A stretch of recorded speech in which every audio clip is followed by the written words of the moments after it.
Queridos compatriotas, buscaremos no pagar la deuda ilegítima, la deuda corrupta, la deuda ilegal.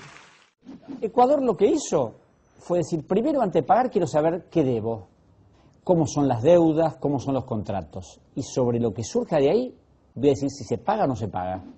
Que la deuda que hoy estamos pagando es la misma deuda heredada desde los años de la dictadura militar.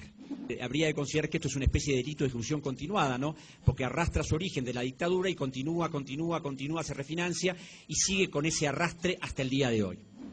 Y ahí se puede descubrir que realmente todo era también un fraude descomunal y muy parecido al argentino, las formas con que se hicieron estas cosas eran exactamente iguales en la Argentina que en el Ecuador. La crisis de la deuda también fue causa por la fuerte elevación de las tasas de interés internacionales, de forma unilateral por parte del Banco de la Reserva de los Estados Unidos a finales de los años 70. Ecuador fue forzado a tomar nuevos préstamos, también a intereses flotantes, para pagar los anteriores. Esto sirvió básicamente para el pago a los mismos acreedores internacionales. En realidad, el dinero nunca ingresó al país. Y esto tiene una analogía porque cuando la Justicia Federal de la Argentina investigó la deuda de la dictadura militar, los peritos oficiales determinaron que en la totalidad de los casos se ignora el destino de los fondos de la deuda. El tema de Ecuador fue interesante porque las organizaciones de la sociedad civil venían peleando desde hace más de 10 años por este tema de la deuda, porque también hubo estatización de la deuda como acá, porque también hubo emisión de títulos como acá. Entonces ellos decían que esto había que aclararlo primero antes de pagar. También es importante señalar el traspaso de la deuda privada al sector público. El Banco Central del Ecuador en el año 1983 asume la deuda externa del sector privado como deudor ante la banca acreedora internacional por un valor de 1.371 millones de dólares. Toda esta deuda, evidentemente, y esta subida de las tasas de interés fue tan impactante para el país que el país pasó 6 años sin poder pagar esto. El Ecuador, desde el año 86, entra en mora. De acuerdo al Estatuto de Limitaciones de la Corte de Nueva York, a los 6 años la deuda, que era de alrededor de 7.000 millones, prescribía. Y el 9 de diciembre en Nueva York, en un acto unilateral, se firmó la renuncia a la prescripción de la totalidad de la deuda. Hubo complicidad de los organismos del Estado. Ningún funcionario del Congreso Nacional hizo alguna objeción a este documento porque nadie sabía nada de esta ignominiosa renuncia a los derechos. Esta deuda fue nuevamente cambiada por los denominados bonos Brady. Y hubo un señor, Nicholas Brady, secretario del Tesoro, que dijo que si se cambiaba esa deuda por bonos que se podían vender en cualquier parte, se podía hacer una quita de la deuda. Y la mayor parte de los países latinoamericanos accedieron a eso. El plan Brady es el paradigma del fraude. Se pactó expresamente el anatocismo al convertir intereses en bonos que iban a generar nuevos intereses. Se estableció el compromiso de garantizar las obligaciones con la renta de los hidrocarburos en su totalidad. Entre 1992 y 1993 se exigió privatizar las entidades estatales. Deliberadamente, como oportunamente también se hizo en la Argentina, se estableció que los recursos de petróleo y de gas tenían que responder específicamente a la deuda. Yo encontré personalmente en el Ministerio de Economía, y después lo encontré en el Ecuador, 3 cartas.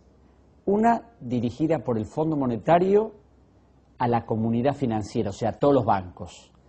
Otra por el Banco Mundial y otra por el Banco Interamericano de Desarrollo, por el BID. ¿Qué se pedía en esas cartas?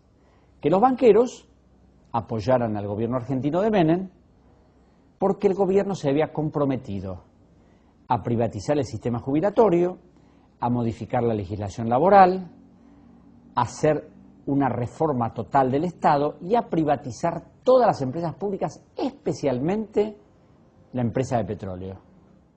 El plan Brady tiene una enorme cantidad de cláusulas confusas, extensas, y una de ellas burlesca, porque en una de las cláusulas, a los efectos de fijar un plazo en el cual el Ecuador tuviera derecho a algún tipo de cuestionamiento, la cláusula decía que el Ecuador tendrá derecho a esto después de 21 años menos un día de la muerte del embajador de los Estados Unidos en la Corte St. James, Joseph Kennedy.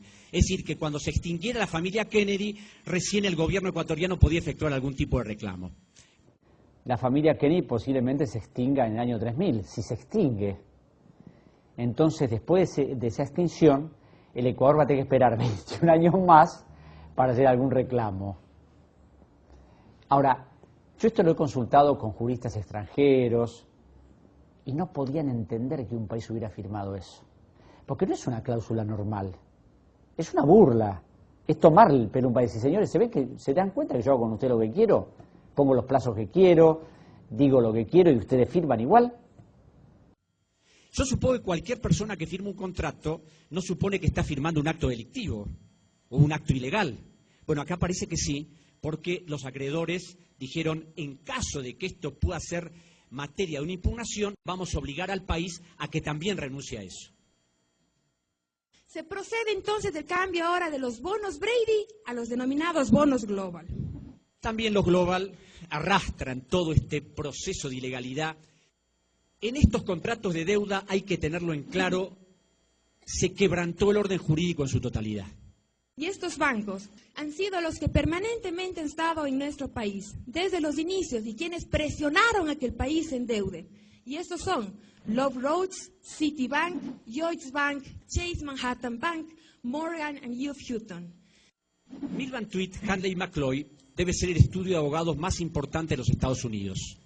Además de asesores legales de JP Morgan y del Chase Manhattan Bank, es una oficina de abogados que prácticamente ha estructurado todos los contratos en todos los países latinoamericanos y en el Ecuador los hizo siempre, desde los finales de la dictadura militar hasta la última negociación. Milbank tuvo dos prominentes abogados, el doctor John McCloy, que fue primer presidente del Banco Mundial, y el doctor William Webster, que fue director de la Agencia Central de Inteligencia de los Estados Unidos, director del FBI, y juez de la Corte del Estado de Nueva York. Ellos mandaban los contratos a los abogados del Ecuador en Estados Unidos, Cleary, Gottlieb, y Hamilton. Estos abogados del Ecuador eran abogados formales, porque nunca cuestionaron los contratos y siempre de acuerdo al interés de los acreedores.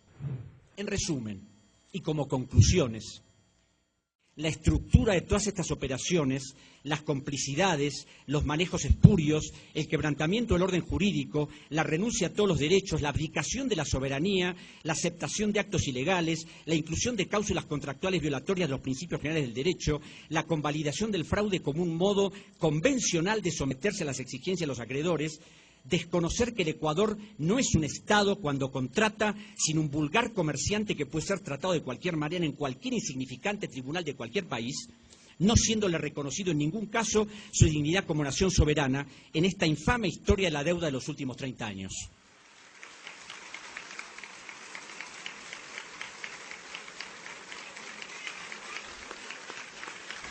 Cuando se le dio el resultado de la auditoría, les dijo, le voy a pagar nada más que el 30%, ni un centavo más. Y basta de emisión de bonos, de nuevos títulos, no. ¿Qué hicieron los acreedores?